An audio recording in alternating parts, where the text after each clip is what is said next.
Hello everyone, welcome to Gulshan academy. और आज हम इस वीडियो में जो डिस्कस करने वाले हैं वो करने वाले हैं 7 दिसंबर, यानी कि आज जो यूजीसी नेट का एग्ज़ाम हुआ है उसमें पेपर 1 में क्या क्या पूछा गया है ये हम डिस्कस करेंगे।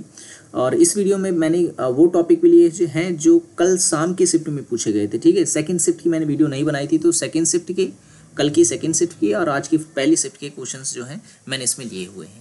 तो ये वो क्वेश्चंस है जो पूछे गए हैं, तो इनका हम आज एनालिसिस करने वाले हैं और यहाँ से और कौन कौन से क्वेश्चंस आगे बन सकते हैं वो हम चर्चा करेंगे। तो वीडियो को एंड तक देखें, ये वीडियो आपके लिए काफ़ी हेल्पफुल रहेगी। अगर आप तैयारी कर रहे हैं पेपर 1 के लिए तो आप हमारी पहले की वीडियोस को भी जरूर देखें।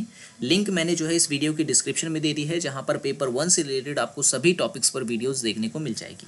ठीक है, सभी टॉपिक आपके अच्छे से क्लियर हो जाएंगे। अगर आपने अभी तक वो नहीं देखा है तो लिंक डिस्क्रिप्शन में है, क्लिक करके एक बार जरूर चेक करें। तो चलिए शुरू करते हैं आज का वीडियो। तो क्वेश्चन जो आज पूछा गया वो था शिक्षण के प्रकार को लेकर के, कि शिक्षण के जो है कितने प्रकार होते हैं। तो हालांकि वैसे देखा जाए तो कई सारे प्रकार होते हैं, लेकिन हर आधार पे जो इसको अलग बांटा गया है। लेकिन क्वेश्चन पूछा गया था कि स्वरूप के आधार पर शिक्षण को कितने वर्गों में बांटा गया है। तो देखिए, स्वरूप के आधार पर अगर हम बात करते हैं तो 3 वर्गों में हम इसे बांट के देखते हैं। पहला है वर्णनात्मक, ठीक है, वर्णनात्मक, और दूसरा निदानात्मक, ठीक है, निदानात्मक, और फिर तीसरा है उपचारात्मक, उपचारात्मक शिक्षण। तो ये ये 3 प्रकार हो गए शिक्षण की। किसके आधार पर? तो स्वरूप के आधार पर। वैसे ही शासन के आधार पर भी शिक्षण को बांटा गया है, उसके प्रकार बताए गए हैं। और अधिगम के आधार पे भी जो है शिक्षण के प्रकार बताए गए हैं। तो एग्जाम में अधिगम के आधार पर बहुत पूछा जाता है, तो हो सकता है आगे आपके एग्जाम में ये पूछ ले कि अधिगम के आधार पर जो है शिक्षण के कौन से प्रकार नहीं है। ठीक है ना, 3 प्रकार आपको दे देगा, आपका चौथा जो का मैच नहीं करेगा तो उसमें आपको बताना होगा। कूट के भी आजकल काफ़ी सवाल बन रहे हैं, तो कूट के सवाल अगर आप करना चाहते हैं तो भी जो है आपका कॉन्सेप्ट अच्छे से क्लियर होना चाहिए, तो ये भी आपको समझ लेना है। ठीक है, तो अधिगम के आधार पर शिक्षण को 3 वर्गों में बांटा जाता है। एक है स्मृति स्तर, ठीक है, दूसरा होता है अवबोध स्तर, और तीसरा होता है चिंतन स्तर। ठीक है, स्मृति स्तर में किसी भी विषय को जो है रटने पे बल दिया जाता है। अवबोध स्तर पर जो है किसी भी विषय को समझने पे बल दिया जाता है, और चिंतन स्तर पर किसी भी विषय पर चिंतन करने का कार्य जो है दिया जाता है। ठीक है, तो ये अधिगम के 3 स्तर होते हैं। ठीक है, तो यहाँ मैंने बताया आपको स्वरूप के आधार पर, और ये हो गया अधिगम के आधार पर। तो आपको याद रखना है, यहाँ से क्वेश्चन बन सकता है आगे। और उसके बाद और जो क्वेश्चन पूछा गया वो पूछा गया शिक्षण की विशेषता को लेकर के। ठीक है, शिक्षण की विशेषता को लेकर पूछा गया था। तो शिक्षण की विशेषता की अगर हम बात करें तो हमें पता है शिक्षण जो है वो एक त्रिध्रुवीय प्रक्रिया है। ठीक है, त्रिध्रुवीय प्रक्रिया है, क्योंकि इसमें 3 तत्व होते हैं, एक अध्यापक, एक शिक्षक और पाठ्यक्रम। ठीक है, तो इसे हम त्रिध्रुवीय कहते हैं। और ये एक प्रकार की अंत प्रक्रिया भी है। ठीक है, और ये निदानात्मक प्रक्रिया भी है। ठीक है, निदानात्मक प्रक्रिया भी है, और ये उपचारात्मक प्रक्रिया भी है। ठीक है, क्योंकि इसमें जो है छात्रों के की जो समस्याएं होती हैं उसका उपचार भी किया जाता है। तो हम ये कह सकते हैं कि ये शिक्षण की विशेषताएं हैं, तो ये भी आपको याद रखनी है। ठीक है, अनुसंधान की अगर हम बात करें यहाँ से, तो हमेशा जो है टफ क्वेश्चन ही बनाता है।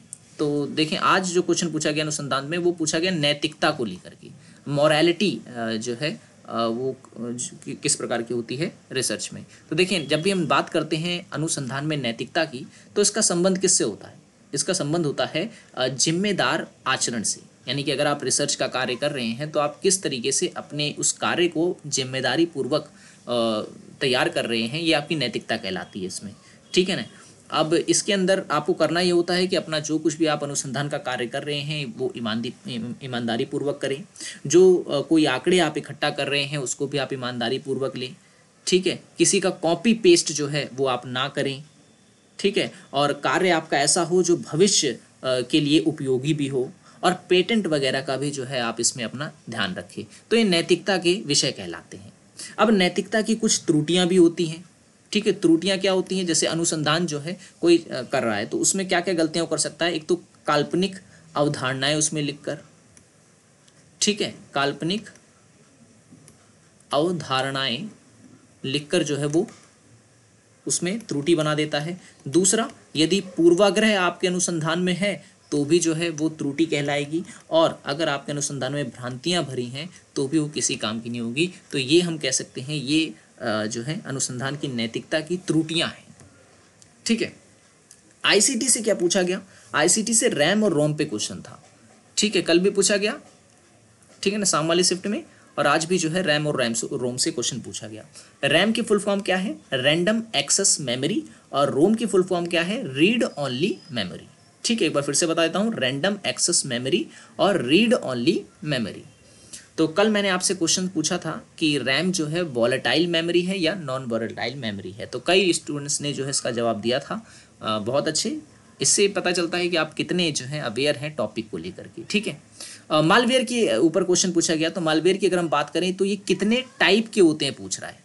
ठीक है, कितने टाइप के होते हैं, तो याद रखिए कि एडवेयर के रूप में होता है। ठीक है, और ये जो है वायरस के रूप में होता है। ठीक है, और वॉर्म के रूप में भी होता है ये, और ट्रोजन्स के रूप में होता है, बोट्स के रूप में होता है। तो ये मेलवेयर के टाइप्स हैं। ठीक है, मालवेयर की ये टाइप्स हैं जो आपको याद रखने हैं, एडवेयर, वायरस, वॉर्म, ट्रोजन और बोट्स। ठीक है ना। ओके, कम्युनिकेशन के प्रकार, कम्युनिकेशन के प्रकार से क्वेश्चन था। ठीक है, ये मिटा दे रहा हूँ, आप स्क्रीनशॉट लेना चाहे तो ले सकते हैं। ठीक है, तो उसको मिटा देते हैं।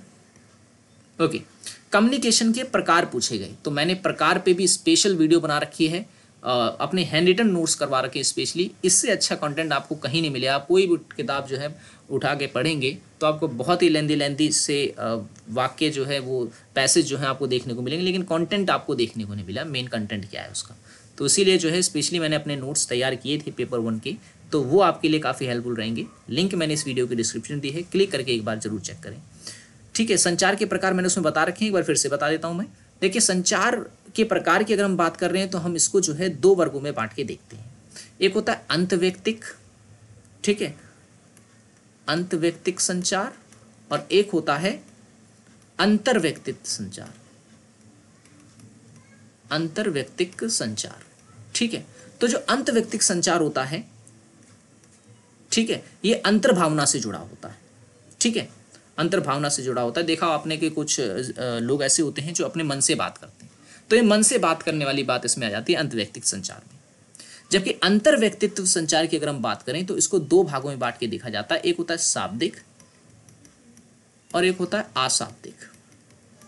ठीक है, तो शाब्दिक जो होता है इसमें मौखिक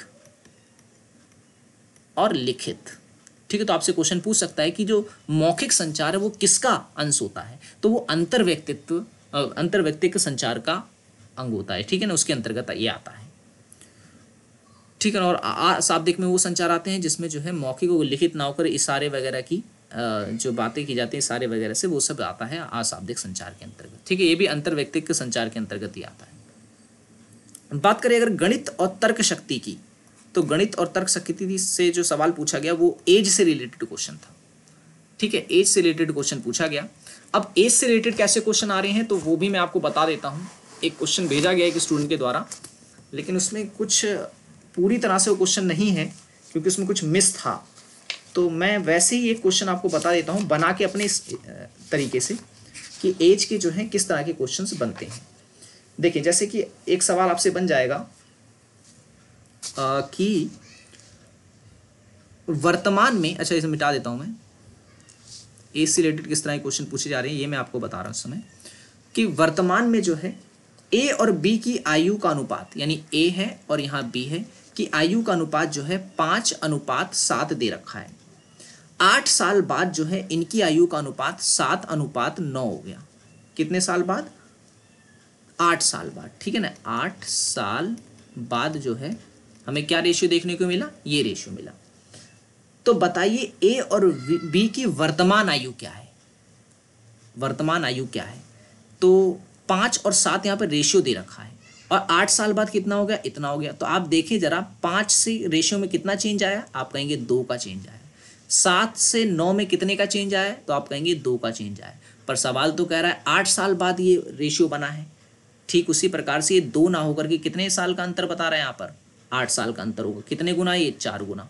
ठीक उसी प्रकार से ए की आयु भी 5 ना होकर के 4 गुना होगी यानी 20 वर्ष होगी, और बी की आयु भी 7 ना होकर के 4 गुना होगी यानी कि 7 चौक 28 वर्ष होगी। ए की आपसे पूछता तो आपका आंसर होता, ठीक है, ए की अगर आयु आपसे पूछता तो आपका आंसर होता 20, और बी की आयु अगर आपसे पूछता तो आपका आंसर होता 28। तो इस तरीके से ये सवाल जो है एग्जाम में पूछे जा रहे हैं, ठीक है। और भी इसमें थोड़े से टफ बन सकते हैं क्योंकि समय कम है हमारे पास, तो इसलिए जो है मैं आपको सिर्फ एक ही टाइप के सवाल बता पाऊंगा, ठीक है। अगर आपको एज रिलेटेड क्वेश्चंस की स्पेशल वीडियो चाहिए तो आप मुझे कमेंट कर दें, जिसमें मैं आपको जो है 5 से 6 टाइप के क्वेश्चन जो है करवा दूंगा, तो जिससे आपका जो है एज से रिलेटेड सारा डाउट जो है क्लियर हो जाएगा। तो कमेंट बॉक्स में एक बार जरूर बताएं। परसेंटेज से रिलेटेड मैंने कई वीडियोज़ ऑलरेडी बना रखी है, और मैंने कहा भी है कि आप अगर डीआई और मैथ से रिलेटेड क्वेश्चन करना चाहते हैं तो आपकी पकड़ होनी चाहिए परसेंटेज पर, रेशियो पर और एवरेज पर, ठीक है ना, एवरेज पर। ये 3 चैप्टर अगर आपके अच्छे से क्लियर हैं तो आप जो है डीआई और जो है मैथमेटिक्स के क्वेश्चंस को इजीली सॉल्व कर पाएंगे। रीडिंग कंप्रिहेंशन की अगर हम बात करें तो इन्वायरमेंट रिलेटेड टॉपिक पर रीडिंग कंप्रिहेंसिव दिया था, पैसेज जो था वो इन्वायरमेंट से रिलेटेड था। कल था टीचिंग से रिलेटेड, ठीक है। तो देखें जो भी आपको पैसेज दिया जाता है वो आपके टॉपिक से ही रिलेटेड होता है। जैसे कि देखें अगर एजुकेशन से रिलेटेड आपको पैसेज दे रहा है तो मतलब ये हायर एजुकेशन से है। इन्वायरमेंट से रिलेटेड अगर आपको पैसेज दिया गया इसका मतलब पीपल एंड एजुकेशन से रिलेटेड आया है, ठीक है। तो आपके टॉपिक से ही रिलेटेड कहीं ना कहीं आपको जो है पैसेज देखने को मिल रहा है। बात करें हायर एजुकेशन की तो स्वयं पर क्वेश्चन पूछा गया, हर बार जो है स्वयं पे क्वेश्चन पूछा जाता है, फिर इस बार पूछा गया है स्वयं पर स्पेशल मैंने वीडियो बनाई है, ठीक है ना, ये भी आप जरूर देख लें। अपडेटेड वीडियो है जिसमें मैंने आपको पूरा का पूरा बता रखा है कि स्वयं के तहत क्या क्या जो है बदलाव लाए गए हैं। अपडेटेड वीडियोस मैंने इसकी बनाई थी, जरूर देखें उसे। प्राचीन शिक्षा के ऊपर था, गुरुकुल वगैरह से रिलेटेड क्वेश्चन था। वेद के ऊपर भी सवाल था, एक स्टूडेंट ने बताया। तो वेद हमें पता है कितने प्रकार के होते हैं भी, 4 प्रकार के वेद होते हैं। कौन कौन से होते हैं? एक होता है ऋग्वेद, दूसरा होता है सामवेद, तीसरा होता है यजुर्वेद, चौथा होता है अथर्ववेद, ठीक है ना, अथर्ववेद। सबसे प्राचीन वेद ऋग्वेद को माना जाता है, सबसे आधुनिक वेद जो है वो अथर्ववेद को माना जाता है, ठीक है। और इन्वायरमेंट की अगर हम बात करें, पीपल एंड एनवायरमेंट से इन टॉपिक पर क्वेश्चन पूछा गया था। वैश्विक ताप वृद्धि के ऊपर, भूकंप के ऊपर और मॉन्ट्रियल प्रोटोकॉल के ऊपर। वैश्विक ताप वृद्धि की अगर हम बात करें तो हमें पता है कि वैश्विक ताप वृद्धि के लिए कौन कौन सी गैसें जिम्मेदार हैं। तो मीथेन जिम्मेदार है, ठीक है, क्लोरोफ्लोरोकार्बन जिम्मेदार है, कार्बन डाइऑक्साइड जिम्मेदार है और नाइट्रस ऑक्साइड जिम्मेदार है, ठीक है। नाइट्रस ऑक्साइड जो है इसके लिए जिम्मेदार है। 4 गैसों को जो है जिम्मेदार माना जाता है, ठीक है। और वैश्विक ताप से क्या हो रहा है? तो वैश्विक ताप से जो हमारे पृथ्वी का तापमान है वो बढ़ रहा है, ग्लेशियर पिघल रहा है और नदियां जो हैं वो जलमग्न हो रही हैं, ठीक है ना। तो ये सब समस्याएं और कई प्रकार की समस्याएं जो है उत्पन्न हो रही है। भूकंप की अगर हम बात करें तो भूकंप हमें पता है पृथ्वी का कंपन होता है, और भूकंप को मापा किस में जाता है? तो बहुत सारे स्केल हैं, ठीक है, बहुत सारे स्केल हैं भूकंप को मापने की।